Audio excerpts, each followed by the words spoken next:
le voy a dar las palabras a Carlos, que va a dirigir un poco la mesa, y luego vamos a hacer unas preguntas y posiblemente nos puedan acompañar a tomar su el libro también está a la venta hoy a 50 soles, o sea que aprovechen para comprarlo hasta la escuela el precio de la presentación. Hola, hola. Bueno, ante todo, agradecer a la institución, al INA, por la gestión del libro y agradecer a ustedes por su visita. El libro está muy suculento. Bueno, ahora vamos a presentar las opiniones diversas tanto como el libro, como la experiencia del taller de estos 30 años. Y tenemos en la mesa a Manuel Munive, Lola Ordóñez, Karen Bernedo y bueno, yo, Carlos Troncoso. Vamos a empezar con unos testimonios del artista Lola Ordóñez, lo voy a presentar. Artista transpersonal con estudios en artes visuales, artes vivas y terapia transpersonal. Formó parte de los colectivos Los de Lima, Muta, DACP. Ha colaborado por más de 15 años con el taller, es mi brazo derecho prácticamente. Ha sido coordinadora en la red de meditación mundial para la Fundación Transpersonal y desde el año 2020 forma parte del aula de investigación y creación de cuerpos teatro en la Casa de la Literatura Peruana. Con ustedes, Lola Ordóñez.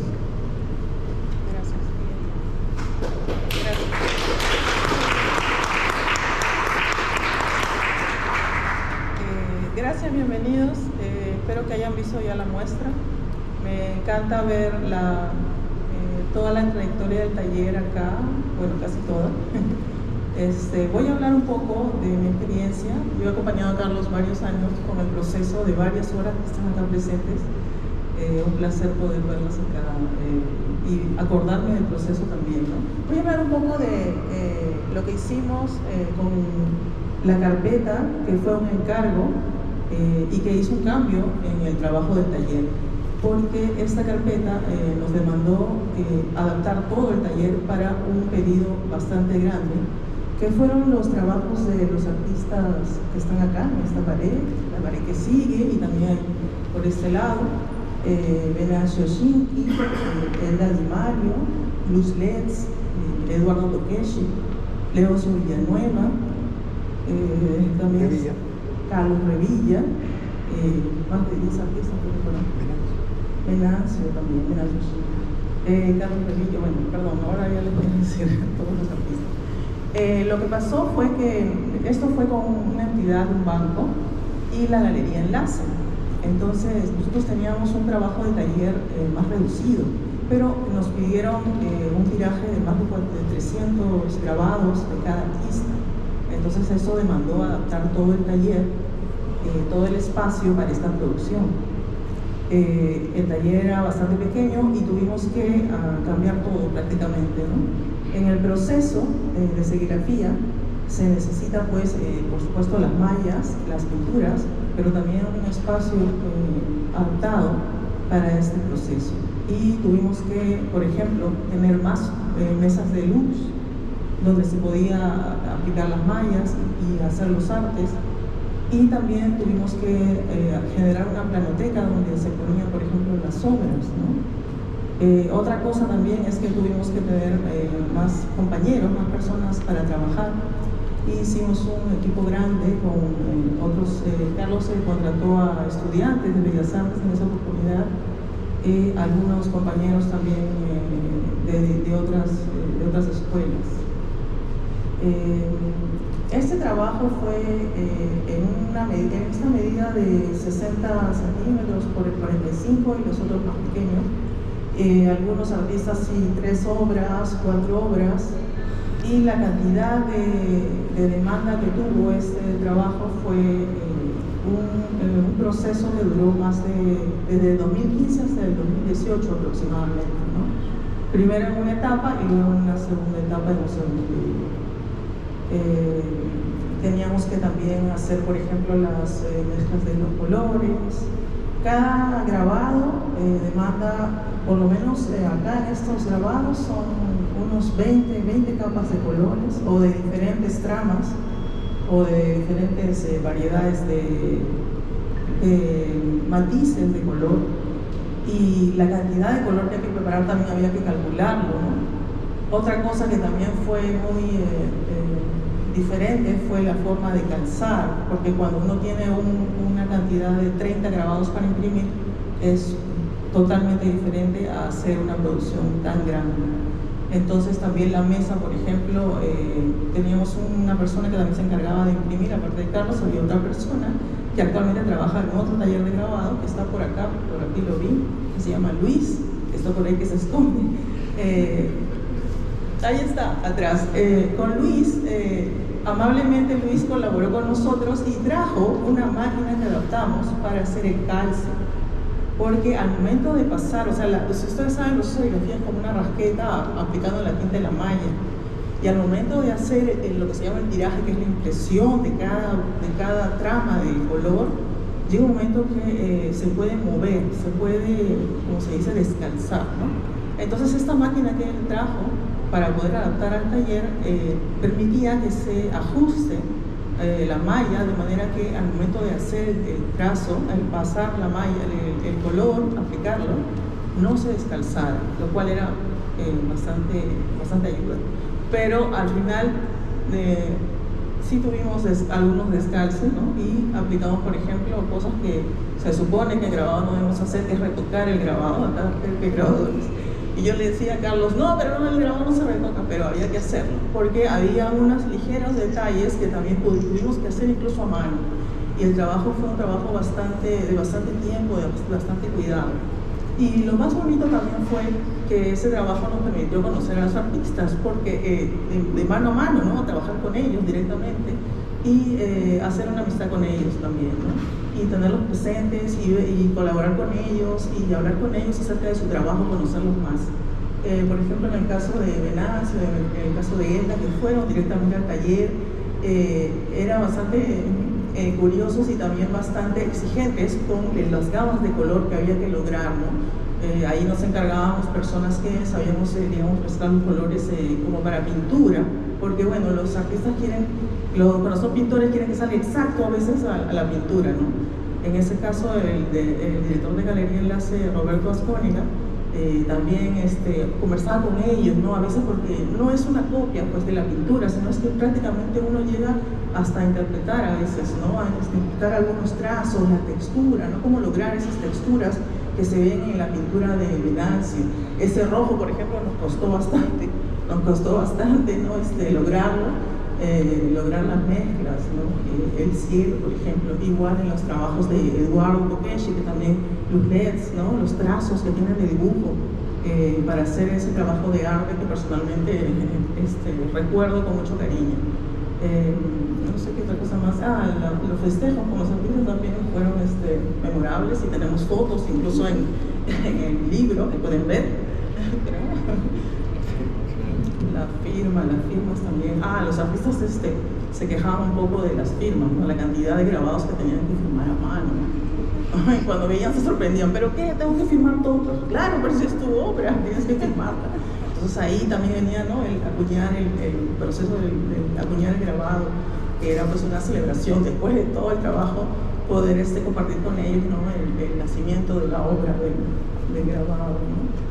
Eso creo que sería un poco la experiencia. Si quieres agregar algo, no sé. Gracias.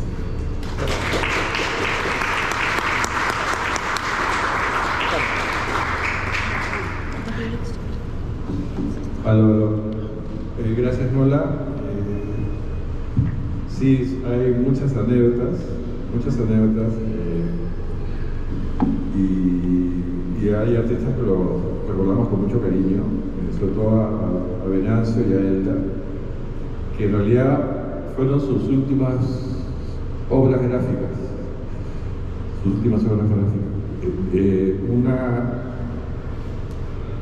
No anécdota, sino una característica de los artistas es que si les quitan el pincel, si les quitan los materiales, se nos va más rápido. Y Venancio hasta el último segundo trabajaba y estaba delicado, pero él tenía como una disciplina, ¿no? O sea, pintar lo hacía vivir, ¿no? Igual que a él. Y bueno, están en nuestros corazones. Continúa Karen Bernedo. Karen Bernedo es comunicadora, antropóloga visual y curadora. Sus temas de investigación giran en torno al archivo, el género y la memoria. Es coautora de los libros Archivos Impostores, del 2023, Museo Itinerante por la Memoria, del 2023 también. Ha realizado curadurías sobre la memoria de las mujeres en la historia del Perú, como María Jesús Alvarado, Redes Feministas de Lucha Intelectual Peruana, en 2024. Proyectos web como Emancipadas y Emancipadoras, las mujeres de la independencia del Perú. Fue curadora junto a Gabriela Germaná de la exposición No es lo mismo escribir la historia que bailarla, una maravillosa muestra que lamentablemente ya terminó, pero está el libro, por si acaso. Actualmente ejerce el cargo de la jefa de cultura de la rama magisterial. Nos quedamos con las palabras de Karen Bernedo.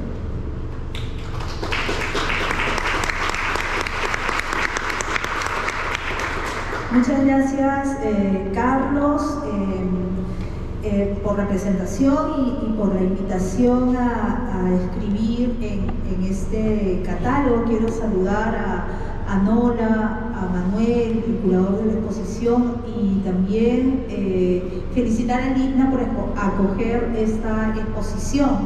Yo quería comentar primero que a Carlos lo conozco, bueno, de la vida artística, pero también del activismo, ¿no? De la movilización. Y la primera vez que yo trabajé con Carlos, en realidad el único proyecto que hemos trabajado juntos, estaba en el medio de esas de esos dos mundos, ¿no? Que fue la carpeta de resistencia visual, la carpeta colaborativa de resistencia visual, que pusimos una primera exposición en el 2017 en el LUM. Y esa fue la primera vez que trabajamos juntos con Carlos, y creo que la manera en la que trabajamos a mí me dejó bastante claro, no solamente la clase de artista que es Carlos, sino la gran persona también que es, ¿no? Hicimos esta serie de pósters en grabado, y Carlos ofreció su taller generosamente, sin cobrar absolutamente nada, a varios artistas para que hicieran series de 120 grabados en su taller, y la única condición que él puso fue que participaran en todo el proceso los mismos artistas, ¿no? Que colgaran, positivaran, que compartieran y ayudaran en los afiches del otro, ¿no? Y yo creo que eso generó una sinergia muy bonita que de alguna manera no solamente era la producción o lo que se veía, estaba en la lógica del activismo, de lo colectivo y de lo comunitario, sino que el mismo proceso de producción de la obra también se inscribió en esa lógica. Voy a leer un fragmento del texto que escribí para el catálogo y que más o menos reflexiona en esa dirección, ¿no? Esa reflexión gira en torno a las tensiones de la producción de un artista que transita simultáneamente en lógicas de naturaleza distinta en la producción del arte. Por un lado, la realización de obra y de series de grabados con objetivos comerciales y cuyos ámbitos de exposición son las galerías. Y por otro, las lógicas de producción del grabado vinculada a diversas reivindicaciones como respuestas a contextos sociales particulares.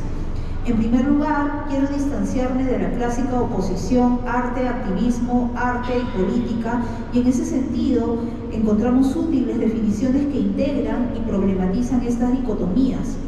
Ana Longoni define activismo artístico como producciones y acciones, muchas veces colectivas, que abrevan en recursos artísticos con la voluntad de tomar posición e incidir de alguna forma en el territorio de lo político.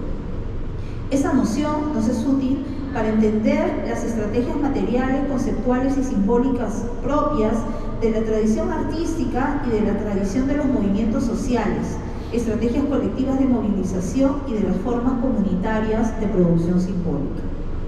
En el texto, el autor como productor, Walter Benjamin, advertía sobre los peligros de abastecer los aparatos de producción en lugar de transformarlos, en tanto ese abastecimiento podía ser fácilmente asimilado, instrumentalizado y desactivado en su potencial político. Por su parte, el antropólogo Hal Foster desarrolla la idea de Benjamin, resaltando la importancia para el arte crítico de no reproducir las representaciones y formas genéricas dadas, sino a la comprensión de los procesos y aparatos que la controlan. En esa línea, cabe resaltar la conciencia de esa lógica de producción en la temática y el discurso de los proyectos culturales de resistencia simbólica de Carlos Troncoso, quien encuentra un potencial en la relación de la serigrafía con el campo publicitario para dar una vuelta de tuerca que propone reemplazar el consumo mercantil por la autonomía creativa y la visibilización y consumo de las ideas. Sumado a ello, la posibilidad del uso del grabado serial como técnica plástica multiejemplar capaz de difundir un, abro comillas, imaginario revolucionario y acercarse a la concreción de, vuelvo a abrir comillas, un arte para todos, reivindicado como expresión popular. Para el artista abre la posibilidad de un tipo de representación más sencilla y directa.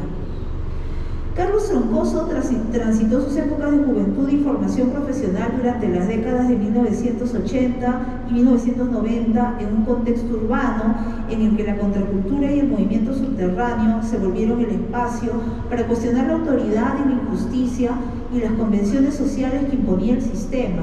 Se trató de una cultura política con una ética y estética propias en las que el artista colaboró en la elaboración de afiches, volantes y fanzines de arte contracultural y subterráneo. Y ahí viene en el texto que les invito a leer, en el libro de Carlos, pues una serie de proyectos que hace Carlos integrando precisamente un territorio en el que también ha investigado bastante, que es la publicidad y el arte, ¿no?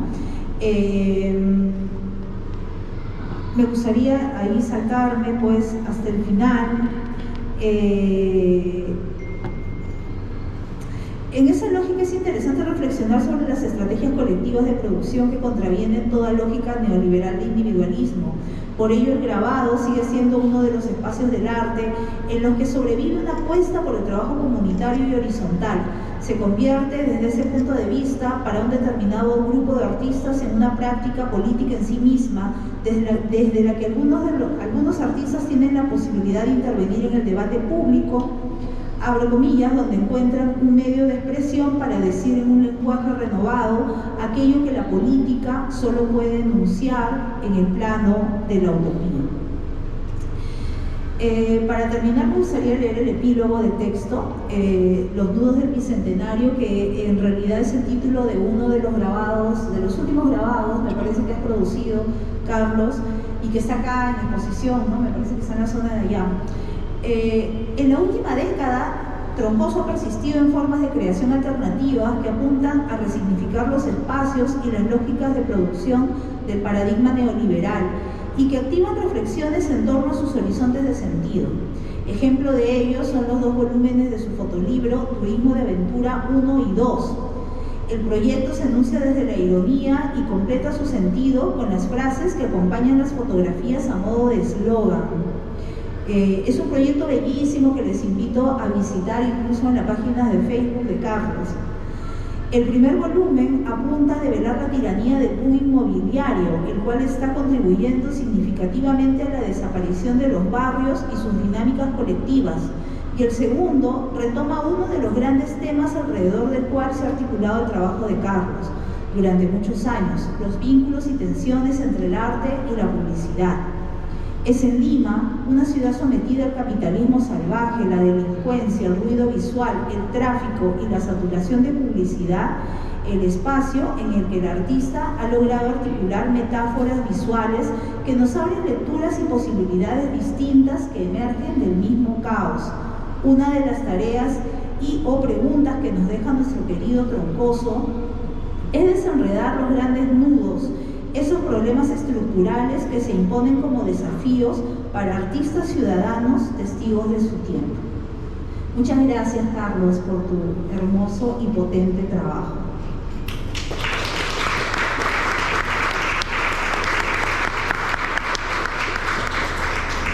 Gracias, Karen. Bueno, justamente está Karen Bermedo presentando el libro. Bueno, ¿aló? Una característica de los artistas visuales, bueno, los artistas en general, es que nunca estamos inquietos, siempre buscamos nuevos territorios, ¿no? Yo me formé ingresé a Bellas Artes como a estudiar grabado, pero como todo artista siempre indaga en otras vertientes técnicas, ¿no? La cerámica, la escultura. En mi caso he trabajado mucho la fotografía y sobre todo desde mi condición de ciclista atrevido, ¿no? A mí me hay que ser muy atrevido. Cuando iba a las clases particulares, mis alumnos, a la misma corriente alterna, ahora las cámaras tienen esa facilidad de ser miniaturizadas, ¿no? Y eso generó estos libros que son otra parte de mi labor. Bueno, continúa Manuel Munide, que es un experto en curaduría, ha trabajado en muchas muestras importantes. Él es historiador de arte de San Marcos y estuvo a cargo de esta muestra. Compartimos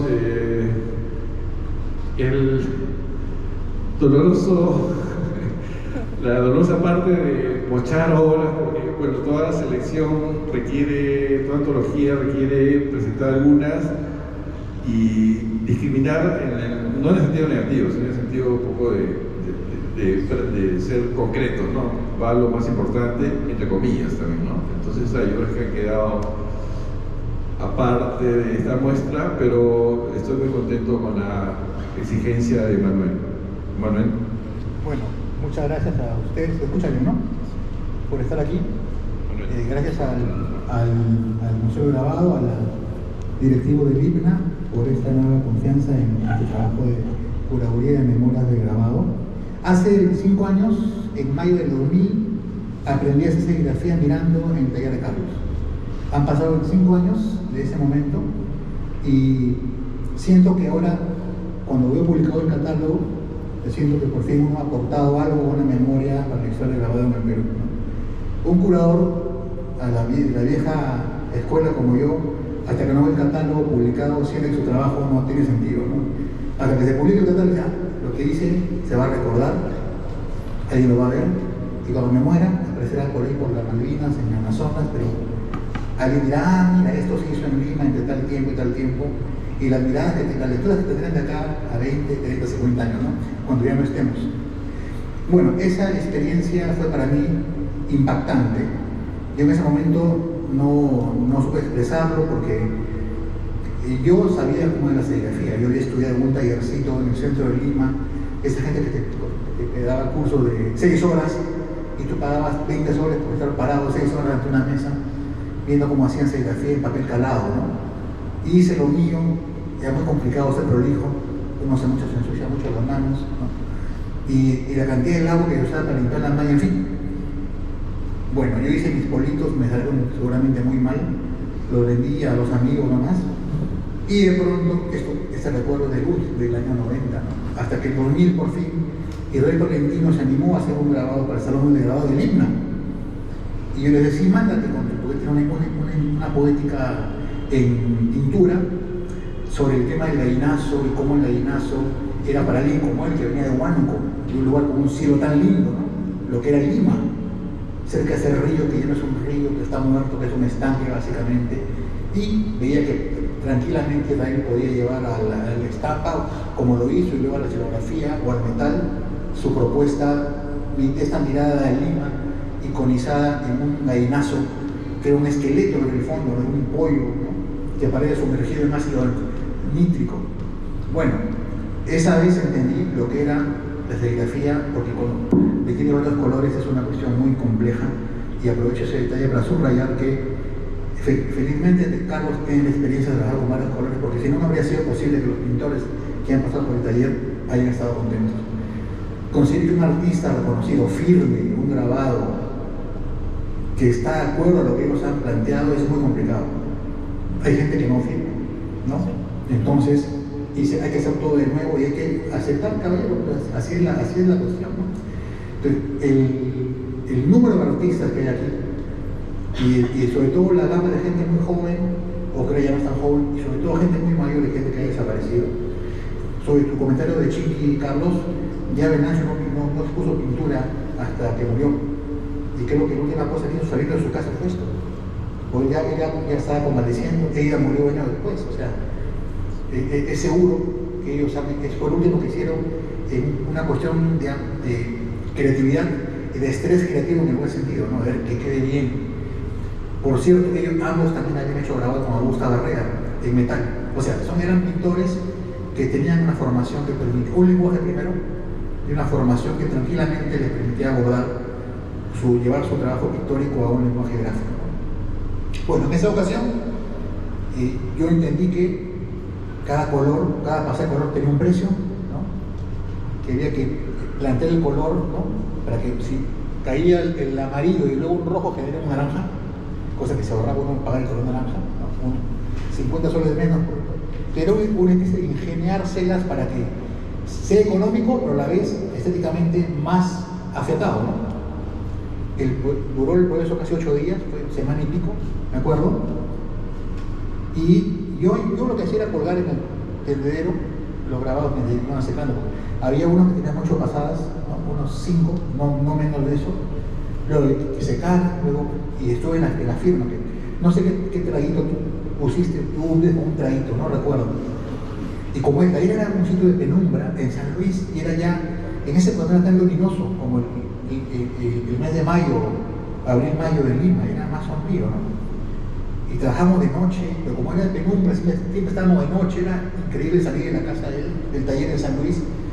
Yo paraba así como azorado, ¿no? Y me quedé sorprendido, ¿no? Al punto que en ese momento dado, sin darme cuenta, me empecé a interesar por el grabado en el Perú. Y de hecho, de ese momento hasta ahora, algunas muestras, varias, antológicas de Bernasconi, del taller del 72, del taller de Augusta Barrera.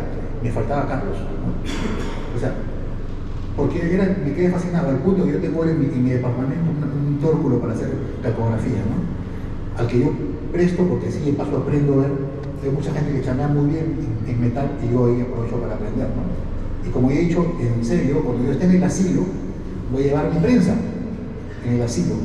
Y mi cuarto va a ser el más vacilón de todo lo del asilo, ¿no? Entonces, cuando uno ve un catálogo así publicado, con tantas imágenes, ya uno puede morir tranquilo. Y claro, recién me doy cuenta que desde que lo conocí hasta que estamos aquí han pasado un cuarto de siglo, ¿no? Y el taller tiene 30 años. Y creo que es el que con más justeza merece un reconocimiento por, sobre todo, la capacidad de dar espacio a otros, ¿no? Tanto, como ha mencionado Nola o Karen, ¿no? A gente joven que quería trabajar y aunque no hubiera un interés pecuniario, como también a estar listo para cuando un banco aparece, ¿quién no? ¿Cómo fuera que un banco viera cada mes un banco se animara a hacer las cosas, ¿no? Creo que eso ha dejado de pasar, ¿no? Claro, que las galerías comerciales sólidas desaparecen, los bancos pues, se comunican con los artistas de grabado por las galerías y eso se corta, estamos complicados, ¿no? Bueno, entonces ellos han vivido todo eso, ¿no? Los talleres, como mencionó Karen, sin interés económico, en la que Carlos aportaba su equipamiento, su experiencia, hasta felizmente talleres que eran trabajos auspiciados por esa conjunción entre la Galería Enlace en su momento y el BCP, ¿no? Como lo dijo Oscar, en los años 80 y 90 sobre todo había carpetas que los bancos auspiciaban como una cortesía para sus clientes, ¿no? Eso ya se dejó, te repito, esa decadencia va aparejada con el que desaparecen las galerías importantes, ¿no? Galerías importantes que cuando desaparecen deberíamos también hacer un velorio, porque es terrible que las galerías que son las que efectivamente hacen que el artista venda su trabajo desaparecen, convierten a la experiencia cultural artística en una cuestión de aficionados, ¿no? Es más, a ese yo me pongo a pensar, si las galerías comerciales desaparecen, la escuela de arte deberían por un tiempo cerrar, porque están formando gente que va a ir a una realidad en la cual no tienen ni de qué, pues, una esperanza de poder vivir de su trabajo es la galería. Y si esta desaparece, es una mala noticia. Pero es complicado a veces atar cabos que una cosa tiene que ver con la otra, ¿no? O condiciona a la otra. Reitero, habrá muchas cosas que decir, y también acá, así como en el Ancho y sus últimos serigrafía, el Cristian Quijada, también que desapareció en 2017, a los 40 años, también la última pieza serigrafía que hizo es la que está aquí, ¿no? Hizo dos, ¿no? Y claro, en el caso de él es importantísimo porque él era un pintor que conseguía hacer pintura articulando en el lienzo foto, serigrafía y diseño, ¿no? El aporte de Cristian en su momento dado y su particular destaque entre la gente de Bellas Artes era ese, que su pintura, mucha gente quería pintar usando serigrafía, pero él conseguía una pieza de calidad pictórica usando serigrafía, por la forma en que usaba la fotografía, la imagen, cómo componía, cómo duplicaba y cómo terminaba a mano, realmente con veladura de cualidad pictórica, ¿no? Así que él es también, si no fuera por el taller de Carlos, nos habríamos privado de esas piezas últimas de Cristian Quijada, un artista tan importante de su generación, que es casi la mía, porque él nació después que yo 5 años. Pero este la gente que actuó en los 80, como Nereida Pasa, por ejemplo, pero él, y además él ingresó después, en fin, pero es un sujeto muy complejo y que me alegra verlo aquí, ¿no? Sobre todo. Respecto a los primeros artistas que han estado en el taller, para terminar, el taller de Carlos tuvo una impronta diversa desde el comienzo, ¿no? Que es con un impresor aparece, lo conocen sus amigos, él tiene que gestionarse una imagen, y que he hecho una carpeta en la que se ha hecho la Noriega, las primeras y más locas propuestas gráficas de Cristian Medellán, que ella ha tenido cosas con Pedro Guijano, que es el artista con quien más ha hecho grabados Carlos. Y en fin, que Israel Tolentino ha hecho la trilogía de grabados, que además me faltó decir, ganaron el salón ese año, ¿no? Cosa que yo me jactaba más, había puesto en el cordel los grabados que ganaron, ¿no? Entonces, yo estaba orgulloso de ese pequeño detalle, ¿no? Entonces, esa fue su primer lustro, y creo que ahí está también ya un poco la huella estética de su interés diverso en temáticas, en artistas y en colectivos, ¿no?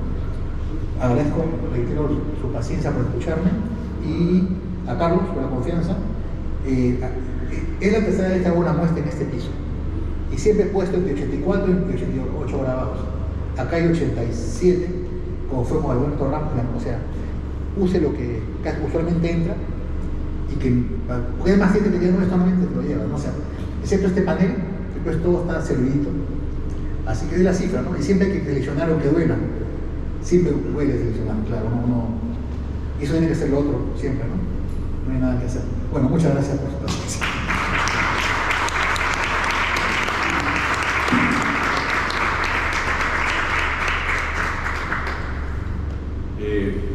Gracias, Manuel. Sí, también hasta donde yo tengo entendido, Carlos Revilla, un gran pintor surrealista, también sus últimas obras gráficas fueron las que están expuestas, ¿no? Hay muchas anécdotas y sí, se establece una relación profesional con el artista que de alguna manera me delega sus secretos, ¿no? Cuando yo empezaba a trabajar con el taller de Frances Wu, tuve la suerte de conocer a Tola, a José Tola, ¿no? Y como uno parte de un diseño inicial, conforme el proceso va avanzando, va conociendo un poco los secretos de composición del artista, ¿no? Trabajé también con Ramiro Llon, en esa época lo conocí, y él estructuraba su serigrafía de manera, entre comillas, arquitectónica, ¿no? Los planos, la cuadrícula, ¿no? Y al final él resultó que estudió arquitectura, ¿no? Claro. Entonces hay un poco de la vida del artista y sus procesos que yo tengo que saber, intuir y también negociar, ¿no? Porque a veces son como secretos bien guardados, ¿no? En fin, como Manuel decía, el proceso de selección a veces uno tiene que dejar de lado algunos. Yo voy a, así como los impresionistas tenían un salón de los excluidos, yo también voy a mostrarles algunas obras que son parte de la historia del taller y que por motivos de espacio no pudieron estar expuestos. Yo era super fan, ingresé a la escuela en el 82 y era fan número 1 del grupo White, ¿no? Que es un colectivo que un poco rompió esquemas en los años 80. Y bueno, yo dije, bueno, voy a iniciarme haciendo una carpeta con el grupo White. No logré hacerlo con todos, pero sí tuve la fortuna de trabajar con Charo Noriega, que hizo una magnífica obra que está expuesta. Charo Noriega, Lucia Angulo, y una tercera artista fue Charles Zapater. Esto fue la carpeta Ecos del 96, y esta es la pieza que falta en esa carpeta. También yo lo que... Bueno, el colegio era un poco tímido, ¿no? Era tímido, tenía anteojos, era una especie de... lo llaman nerd, ¿no? Nerd. Es eso que sientan en la última fila. Pero después, en este mundo del arte uno tiene que ser un poco atrevido, ¿no? Y al final uno se vuelve un vanidoso y espeso, ¿no? Pero entonces lo que yo hacía era de buscar a ver quién iba a exponer. Y el que iba a exponer yo me acercaba y me mandaba, le decía, oye, ¿no te parece interesante que aparte de tus pinturas tengas grabados?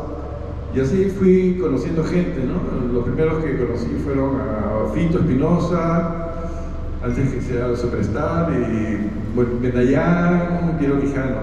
Y esta pieza la hice con Fito. Él, bueno, tenía un estilo medio Bacon, ¿no? Algo, su pintura, ganó un premio, no recuerdo qué, y tenía, en el INPE, y tenía un estilo, tenía bueno, todos tienen sus estilos no tradicionales, y trabajaban las bicicletas, así que fue la primera pieza que trabajé con una bicicleta. Él tenía un cuadro así. Sí, sí. Entonces, es una pieza que, digamos, entre sus estilos es un poco inusual, ¿no? Pero desde el año 97. Bueno, acá está un artículo que salió justamente de Manuel sobre Mesa de Luces. Fito trabajó otra pieza que tampoco está expuesta, Antenas Telepáticas. En la carpeta. Esto es de Gino Chacarelli, que tampoco tiene una pieza expuesta. Ya, esto lo descubrí este año. ¿Alguien da con el artista? Juan Javier Salazar. Sí, tuve la fortuna de vivir con Juan Javier, compartir taller, mejor dicho, invadió mi taller, plantó un día su banderita peruana, vino unos días y se quedó y compartimos taller. Y él tenía este proyecto y lo quería hacer en serigrafía. Hicimos algunas pruebas, él las coloreó y esta prueba la tuve guardada ahí en el baúl de la abuela y la he rescatado este año, así que se las muestro. Tengo mucho cariño a Juan Javier. Esta es una pieza de Cristian Quijada, que como bien señala Manuel, trabaja la estética urbana, la poética urbana en todo caso, ¿no? Es una segunda pieza. Esta es una pieza que también no está expuesta, pero es de Leoncio Villanueva, parte del trabajo que hicimos con la Galería Enlace, y como bien recordaba Nola, bueno, la galería y el banco me contrató, yo subcontraté, le di preferencia a los alumnos, los chicos que estudiaban, tuvimos hasta casi 14 personas conviviendo. Es mi casa taller, mi casa depa taller. Y al final era relativamente problemático, porque el artista tenía que firmar 300 copias. Bueno, ahí le invitaba bocaditos, no se creíamos, etc., ¿no? Y esta es una pieza muy interesante de Leoncio. También esta pieza es de Lourdes, que no está expuesta, es parte de esa época. Esta es una pieza de Reinaldo Luza. Él trabajaba mensaje desértico. La costa norteña, Piurana, ¿no?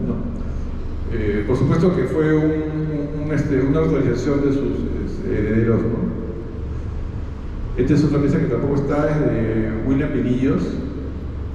Él trabaja la exuberancia vegetal, ¿no? Es muy interesante, muy interesante. Esta es otra pieza de Gino Chacarelli, que me sacó canas verdes, porque en realidad parece una litografía. Tiene ese carácter de dibujo, pero ya por suerte tenía la experiencia y la paciencia, porque los artistas son muy exigentes para lograr esta pieza, que es un poco la mitología amazónica, ¿no? Esta es otra pieza que también nos hubiera encantado tenerla, pero bueno, cosas de la venta, ¿no? Vendí todas las piezas y no me quedé con ninguna, de Mariela Weiss, que también fueron las últimas piezas gráficas de Mariela Weiss, que está exhibida. Este es de acá el amigo Ivo, artista antropólogo, y tampoco está exhibido una pieza que ganó un premio, una mención honrosa en la Bienal de Arequipa, ¿no? De Arequipa. Este es, aparte trabaja la idea del collage. Esta es otra pieza de él también, que no está expuesta, pero lo hicimos en serigrafía. Esta es una pieza de Verónica Torcagua, es una artista arequipeña. Está expuesta en las mesas de mesa vitrina. Sí, está hecho sobre el Trupán, pero ella también tiene aplicaciones hechas sobre esta bolsa que la usan para llevar por el mercado de rafia, ¿no? Y esta es una reinterpretación mía de un trabajo antiguo que lo volví a realizar. Digamos que estos son algunos de los trabajos complementarios que tuvimos que lamentablemente mochar. Por eso, acá hay otras piezas. Estas son piezas de Pancho Guerra. Esto fue de una exposición que se llamaba no me acuerdo, el año 2004, que fue en la galería de Marcelo Wong. Es Nochebuena. Nochebuena. Algunas piezas están acá, pero esta pieza no está. Es interesante, parece una pieza vertical, tiene una onda media oriental, no media japonesa. Este es otro, El Quijote, una pieza que tampoco está exhibida, interesante, como si fuera al espejo. Después Pancho me convocó para trabajar sobre un material que se llama Trupán, MDF, y con la imagen que le llaman el gigante de la fotografía de Chambi, ¿no? De Paruro, que era una pieza grande, bastante grande, y yo estampé y después Pancho las intervino. El artista estaba por acá, nos está acompañando. Son varias piezas que él las intervino. La serigrafía es del personaje central. Esta es otra pieza de Pancho que tampoco está exhibida, que se llama, es el Huequeco. Tiene estética barroca. Y esto fue a propósito de que de los medios se burlaban de unos términos, así que usamos un poco la parodia y reivindicamos el término festejación, ¿no?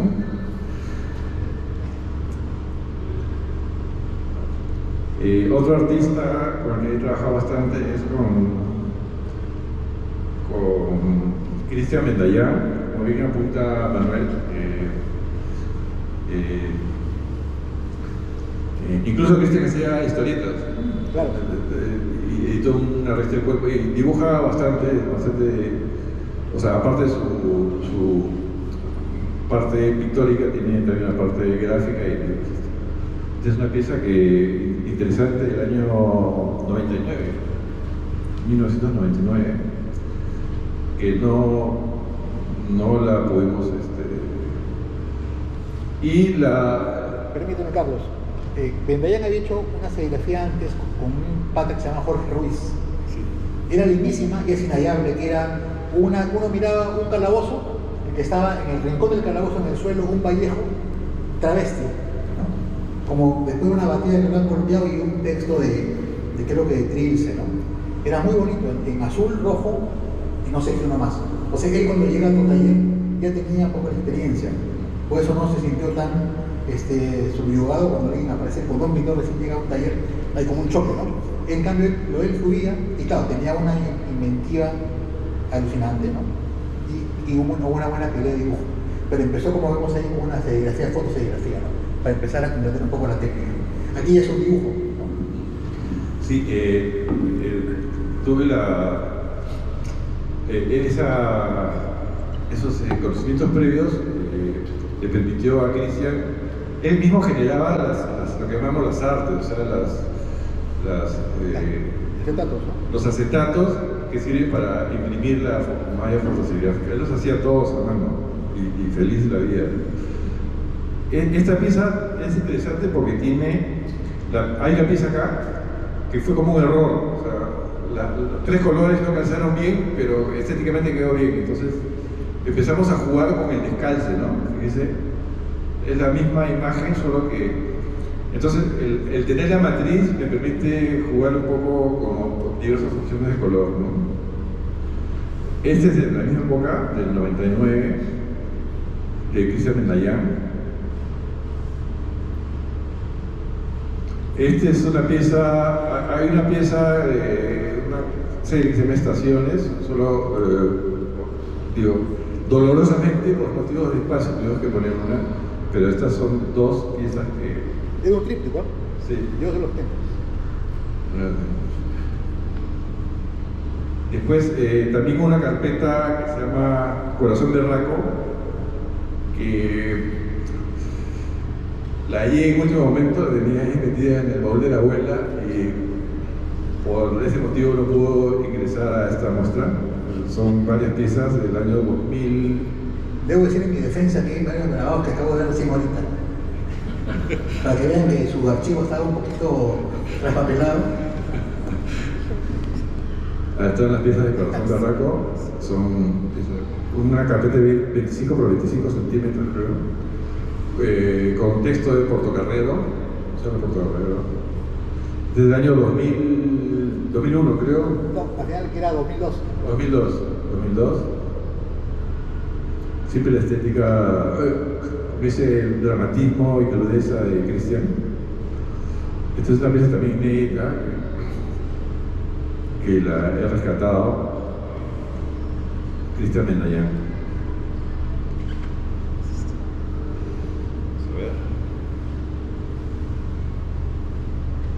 Otro artista con el que he trabajado también es regular, es Jaime Giga.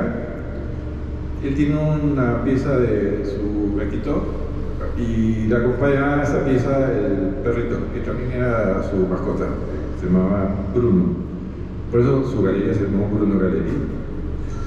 Y una onda lúdica, sarcástica contra los íconos. También la trabajamos en el año 2008. Él intervenía con stickers y trabajaba sobre papeles decorados, acá, un poco sarcástico con Egilson. Es una pieza que está intervenida con stickers pequeños, chiquitos. Él juega pues con la onda de la iconografía publicitaria y mediática.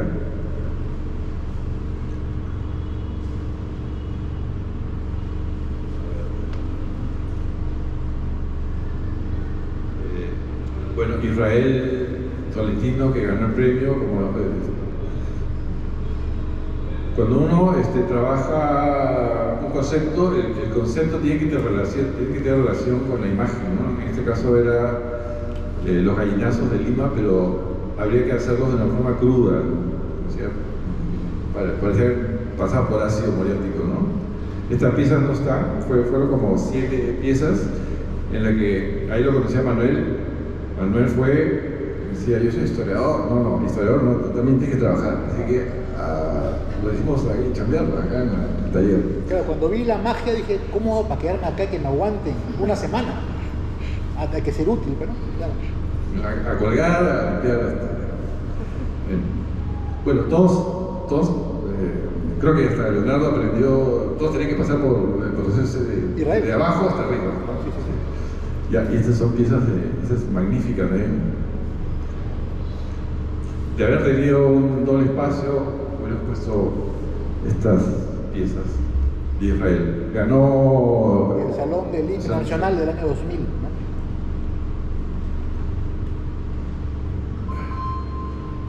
Continuamos con Pancho. Bueno, del 97 conocí a Chio Flores y con ella trabajamos lo que monotipias, ¿no? Le decimos bedollones porque Fernanda Bedoya vino entre comillas, con la novedad, pero ya creo que se trabajaba desde hace tiempo las monotipias. Hay una versión de su autorretrato en la sala, expuesto, y tenía estas piezas de corte un poco político, que son monotipias que no han sido expuestas. Es un corazón nuestro.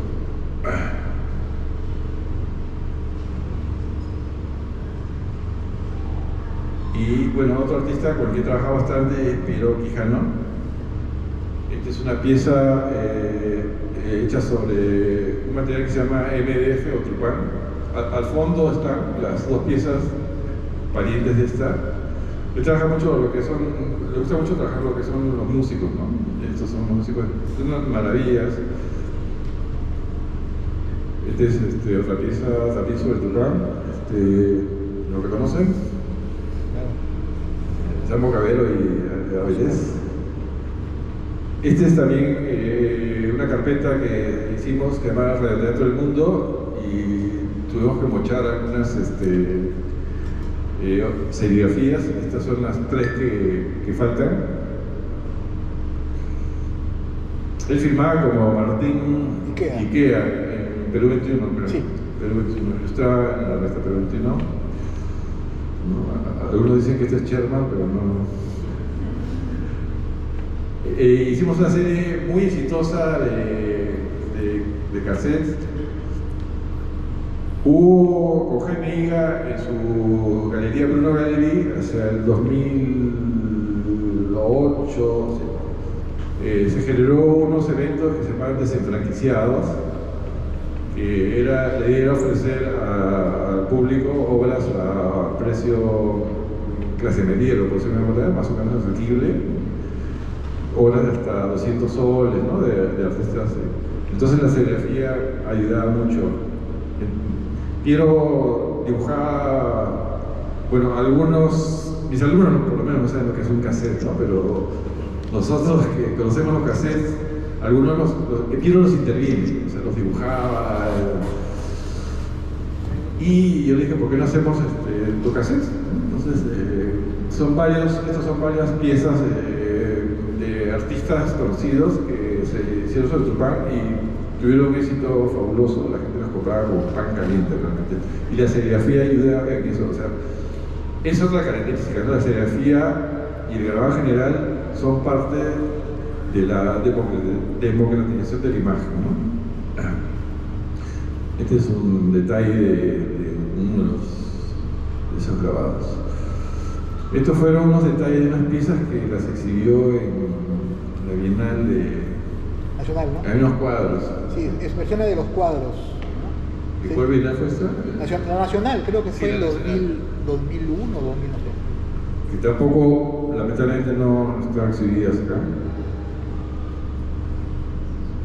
Esta es otra pieza, es una maravilla. Pero es una artista que merece también un super catálogo.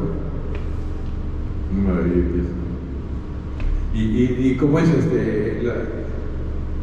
grabado tiene una cualidad de síntesis de imagen, ¿no? Con 2 trazos dices mucho, menos es más, tampoco es más.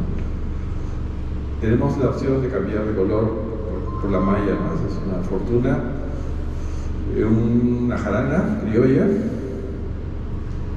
músicos de jazz.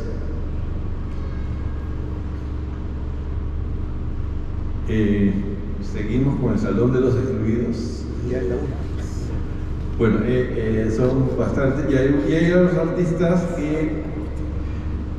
Es una broma. No. Ya, y para finalizar, algunas obras de algunos artistas que también pero esta es, aunque no tuvo una etapa de mucho dibujo. Elena Tejada, en el año 96, no empieza en el 96. También la pieza temprana de Luis Herrera, del año 97, músicos de jazz. Michelle Ramos, un tríptico, una monotipia, del año 98. Víctor Delfín, del año 98. Esta es una pieza hecha sobre papel reciclado. La idea era hacer un nacimiento a partir de los boletos: el Niño Jesús, la Virgen María y San José, de Víctor Prieto. Este es de obra de Adrián Arias Aragón, una pareja que estuvo, entre comillas, de moda un tiempo, en el año 98. Rafa Diegas, también una pieza del 98. Esta es una artista que le tengo mucho cariño, Susana Perrotet, que lamentablemente falleció. Tiene un libro y unas ilustraciones magníficas. Sun Koch, artista del pincel, una maravilla. Sus dragones, es una carpeta. Esta fue una alumna, Lizzie Torne, porque yo dicto talleres y los alumnos tienen la opción de hacer sus obras. Susi Gutiérrez, originalmente estudia antropología y está siendo grabado en Inglaterra. 2 piezas de Susi. Reine, empiezan como alumnos y terminan fascinados y quieren continuar, y hacemos piezas yo los asesoro. Maya Ballén, que es arquitecta, creo. Maya Ballén.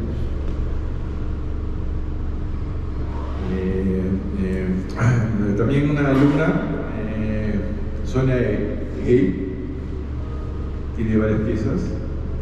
Esta es una alumna también de corriente alterna que trabajamos lo que es Frida Kahlo, Marcela Kleiman,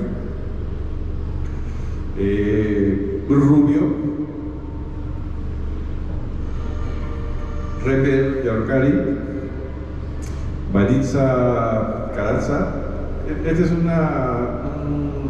un yute que está pegado sobre la malla, sobre el papel.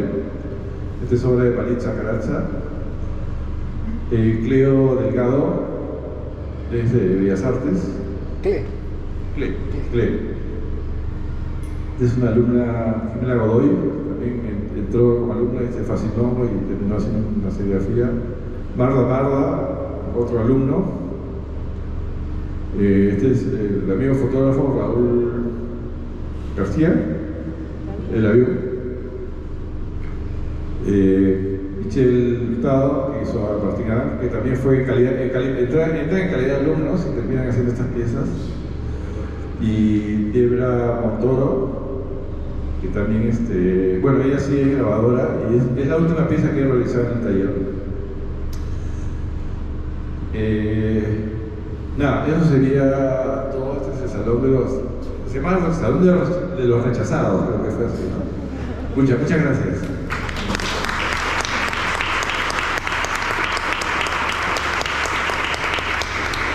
Bueno, gracias a todos, a todas. Como les digo, hay un vino de honor para que nos puedan acompañar. El libro está a la venta. Y yo creo, hace muchos años que ingresé a la universidad en el 95, lo que te hacían hacer en el examen de ingreso era dibujar una bicicleta.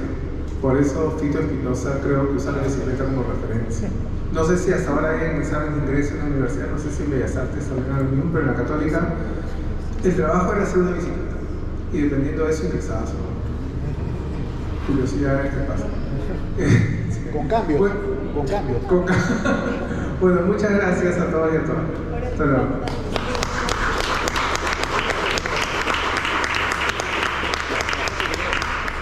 Una foto.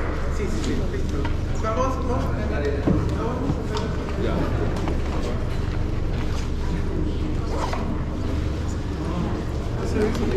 Vale.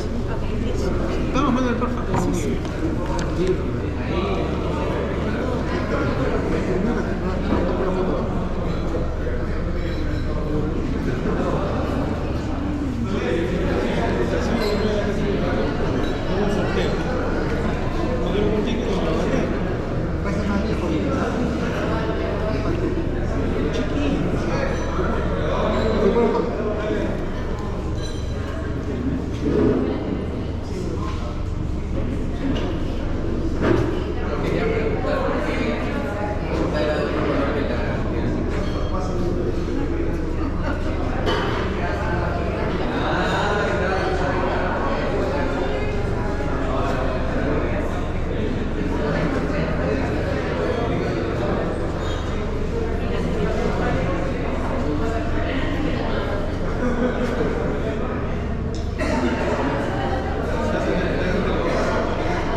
¿Qué tal? ¿Cómo le va? ¿Qué tal? No me gustaba mucho ese color, así que... Ah, ya.